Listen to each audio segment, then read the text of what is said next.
শুরুতে জানিয়ে দেব তুরস্কে ইউক্রেনের হামলা অব্যাহত, পাল্টা হামলার হুঁশিয়ারি মস্কোর। জানিয়ে দেব রাশিয়ার জন্য লুট করা শস্যবাহী জাহাজ জব্দ করে দিল ইউক্রেন। এদিকে পশ্চিম তীরে ইসরায়েলি অভিযানে নিহত অন্তত 10 ফিলিস্তিনি। জানিয়ে দেব রাশিয়ার 100টি বসতি ইউক্রেনের দখলে, বন্দী হচ্ছে 600 রুশ সেনা। সর্বশেষ জানিয়ে দেব ইরানের হামলা থেকে ইসরায়েলকে রক্ষা করবে যুক্তরাষ্ট্র, বলছে হোয়াইট হাউস। এতক্ষণ শুনছিলেন গুরুত্বপূর্ণ সংবাদ শিরোনাম, এখন জানিয়ে দিব বিস্তারিত। তুরস্কে ইউক্রেনের হামলা অব্যাহত, পাল্টা হামলার হুঁশিয়ারি দিচ্ছে মস্কো। রাশিয়ার পশ্চিমে কুরস্ক অঞ্চলে ইউক্রেনের হামলার 6ষ্ঠ দিন চলছে। ইউক্রেনীয় সেনাদের হামলা ঠেকাতে এখন মরিয়া হয়েছে রুশ বাহিনী। এই অঞ্চলে আরও সেনা মোতায়েন করেছে মস্কো। রাশিয়ার অভ্যন্তরে ইউক্রেনের সেনারা ঢুকে পড়েছেন এবং হামলা চালিয়েছেন বলে গত শনিবার দাবি করেন ইউক্রেনের প্রেসিডেন্ট ভলোদিমির জেলেনস্কি। তিনি বলেন, ইউক্রেনের সামরিক বাহিনী যুদ্ধকে রাশিয়ার ভেতরে নিয়ে যাচ্ছে। এই আকস্মিক হামলায় রাশিয়া অসহায় হয়ে পড়েছে এবং সীমান্তের দুই পাশ থেকে বিপুল সংখ্যক মানুষকে সরিয়ে নিচ্ছে। রাশিয়ার পক্ষ থেকে পাল্টা প্রতিরোধ চালানো হলেও ইউক্রেনের সেনারা রাশিয়ার অভ্যন্তরে 20 কিলোমিটার পর্যন্ত অগ্রসর হতে পেরেছে। রাশিয়ার সংবাদ সংস্থা তাস জানিয়েছে, সীমান্ত এলাকা থেকে ৭৬,০০০-এরও বেশি মানুষকে সরিয়ে নেওয়া হয়েছে এবং বেসামরিক লোকদের নিরাপত্তা নিশ্চিত করতে কাজের গতি বাড়ানো হয়েছে। মস্কোর কাছাকাছি অবস্থানরত বেলারুশ সেনা সংখ্যা বাড়ানোর প্রস্তুতি নিচ্ছে। এরই মধ্যে রাশিয়ার পাল্টা হামলায় ইউক্রেনের বিভিন্ন এলাকায় অন্তত 2 জন নিহত হয়েছেন। রাশিয়ার প্রতিরক্ষা মন্ত্রণালয় জানিয়েছে, কুরস্ক অঞ্চলে ইউক্রেনের 14টি ড্রোন এবং 4টি ক্ষেপণাস্ত্র ধ্বংস করা হয়েছে এবং অন্যান্য অঞ্চলে আরও 18টি ড্রোন ধ্বংস করা হয়েছে। রাশিয়ার জন্য লুট করা শস্যবাহী জাহাজ জব্দ করল ইউক্রেন। ইউক্রেন একটি আন্তর্জাতিক পণ্যবাহী জাহাজ আটক করেছে। দেশটি বলেছে, জাহাজটি রাশিয়ার অধিকৃত ক্রিমিয়া থেকে চুরি করা ইউক্রেনীয় শস্য পরিবহন করছিল। ইউক্রেনের নিরাপত্তা পরিষেবা বৃহস্পতিবার বলেছে, তাদের বাহিনী ইউক্রেনের ওডেসা অঞ্চলের কাছে কৃষ্ণ সাগরে একটি জাহাজ আটকেছে। তারা জাহাজটি জব্দ করেছে এবং ক্যাপ্টেনকে গ্রেফতার করেছে। উস্কো এমফু নামে ক্যামেরুনের পতাকাবাহী জাহাজটি রাশিয়ার জন্য কাজ করে। মধ্যপ্রাচ্যে শস্য রপ্তানিতে এটি ব্যবহৃত হয় বলে জানিয়েছে এসবিইউ এর বিবৃতিতে বলা হয়েছে, গত বছর থেকে সেভাস্তোপোল ক্রিমিয়ান সমুদ্র বন্দরে বারবার নোঙর করা হয়েছে কয়েক টন লুট করা পণ্য তোলার জন্য। সেভাস্তোপোল কৃষ্ণ সাগরে রাশিয়ার জন্য একটি গুরুত্বপূর্ণ সামরিক ঘাঁটি। এসবিইউ বলেছে, গতিবিধি গোপন করার জন্য জাহাজটি নিয়মিত জিপিএস ট্র্যাকার বন্ধ করত এবং মিথ্যা ভ্রমণ তথ্য দিত। এদিকে পশ্চিম তীরে ইসরায়েলি অভিযানে নিহত আরও অন্তত 10 ফিলিস্তিনি। ফিলিস্তিনের অধিকৃত পশ্চিম তীরে প্রাণঘাতী অভিযান চালিয়েছে ইসরায়েলি সামরিক বাহিনী। এতে কমপক্ষে 10 জন নিহত হয়েছেন।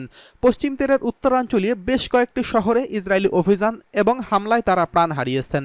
বুধবার এক প্রতিবেদনে এই তথ্য জানিয়েছে বার্তা সংস্থা এএফপি। রেড ক্রিসেন্টের একজন মুখপাত্র বুধবার বলেছেন, অধিকৃত পশ্চিম তীরের উত্তরে কয়েকটি শহরে ইসরায়েলি অভিযান এবং হামলায় 10 জন ফিলিস্তিনি নিহত হয়েছেন। আহমেদ জিব্রিল বলেন, জেনিন শহরের 2 জন ফিলিস্তিনের কাছাকাছি একটি গ্রামে 4 জন এবং তুবাস শহরের কাছে একটি শরণার্থী শিবিরে আরও 4 জন নিহত হয়েছেন। এদিকে ইসরায়েলি নিরাপত্তা বাহিনী অধিকৃত পশ্চিম তীরের উত্তরাঞ্চলে অভিযান শুরু করেছে বলে বুধবার ভোরে ইসরায়েলের একজন সামরিক মুখপাত্র জানিয়েছেন। এছাড়া ফিলিস্তিনের স্বাস্থ্য মন্ত্রণালয় জেনিন শহরের 2 জনের মৃত্যুর খবর দিয়েছে। ইসরায়েলি সেনাবাহিনীর মুখপাত্র অভিচায় আন্দ্রেই ইসরায়েলের শেন বেট নিরাপত্তা পরিষেবার সাথে টেলিগ্রামে দেওয়া এক যৌথ বিবৃতিতে বলেছেন, নিরাপত্তা বাহিনী এখন জেনিনে এবং তুলকারেম সন্ত্রাসবাদকে ব্যর্থ করার জন্য অভিযান শুরু করেছে। ইসরায়েল এর আগে পশ্চিম তীরে একটি বিমান হামলা চালিয়েছিল। ফিলিস্তিনের কর্তৃপক্ষ পরে জানায়, ওই হামলায় 5 জন নিহত হয়েছেন। সেই হামলা ও প্রাণহানির ঘটনায় 2 দিন পর ইসরায়েলি বাহিনী এই অভিযান চালালো। 1967 সালের যুদ্ধে পশ্চিম তীর দখল করে নেয় ইসরায়েল। আর গত বছরের শুরু থেকে পশ্চিম তীরে সহিংসতা ছড়িয়ে পড়েছে। তবে গত বছরের 7 অক্টোবরে গাজা যুদ্ধ শুরু হওয়ার পর থেকে এটি আরও বেড়েই চলেছে। ফিলিস্তিনি স্বাস্থ্য মন্ত্রণালয়ের দেওয়া তথ্যের উপর ভিত্তি করে প্রস্তুতিকৃত এএফপির পরিসংখ্যান অনুসারে 2023 সালের অক্টোবর থেকে গাজায় সহিংসতা শুরু করার পর থেকে ইসরায়েল পশ্চিম তীরে 640 জনেরও বেশি ফিলিস্তিনিকে হত্যা করেছে। সেই একই সময় হাজার হাজার ফিলিস্তিনিকে আটকও করেছে ইসরায়েল। অন্যদিকে ইসরায়েলি কর্মকর্তাদের মতে একই সময় ফিলিস্তিনি হামলায় অন্তত 19 ইসরায়েলি নিহত হয়েছেন। রাশিয়ার ১০০টি বসতি ইউক্রেনের দখলে বন্দী হচ্ছে ৬০০ রুশ সেনা। ইউক্রেনীয় সেনারা রাশিয়ার অভ্যন্তরে ১০০টি বাড়ি দখলে নিয়েছে। চলতি মাসের শুরুতে ট্যাঙ্ক সহ অন্যান্য ভারী অস্ত্র দিয়ে রাশিয়ার কুরস্ক অঞ্চলে প্রবেশের পর বসতি দখল নেওয়ার এই দাবি করল তারা। এছাড়া রাশিয়ার প্রায় ৬০০ সেনা সদস্যকে বন্দী করার কথা জানিয়েছে ইউক্রেন। এর আগে রুশ ভূখণ্ডে ১,০০০ বর্গ কিলোমিটার এলাকা নিয়ন্ত্রণে নেওয়ার কথা জানিয়েছিল ইউক্রেনীয় সৈন্যরা। ২০২২ সালের ফেব্রুয়ারিতে ইউক্রেনের পূর্ণমাত্রা রুশ আক্রমণ শুরু করার পর থেকে এটি রুশ ভূখণ্ডে ইউক্রেনীয় সেনাদের সবচেয়ে গভীর এবং সবচেয়ে উল্লেখযোগ্য অনুপ্রবেশ। বুধবার ২৮ আগস্ট এক পৃথক প্রতিবেদনে এই তথ্য জানিয়েছে বার্তা সংস্থা আনাদলু এবং সংবাদ মাধ্যম এনডিটিভি।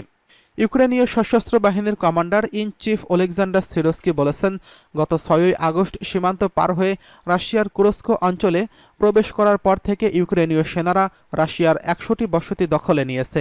এছাড়া এখন পর্যন্ত ইউক্রেনীয় বাহিনীর রাশিয়ার ১,২৯৪ বর্গ কিলোমিটার এলাকা নিয়ন্ত্রণে নিয়েছে বলে জানিয়েছেন তিনি।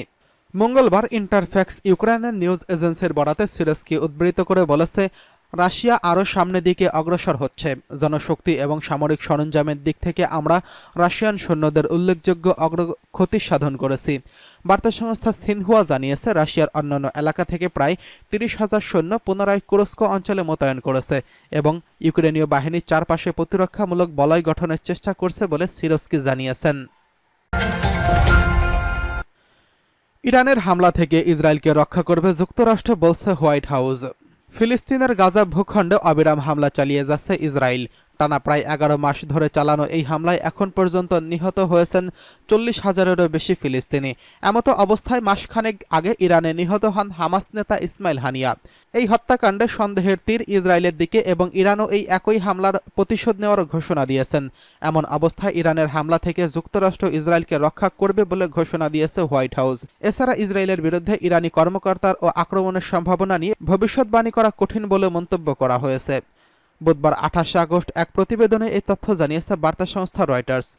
প্রতিবেদনে বলা হয়েছে, যে কোনো ধরনের ইরানি হামলা থেকে ইসরায়েলকে রক্ষা করতে যুক্তরাষ্ট্র প্রতিশ্রুতিবদ্ধ বলে মন্তব্য করেছে হোয়াইট হাউসের জাতীয় নিরাপত্তার মুখপাত্র জন কির্বি।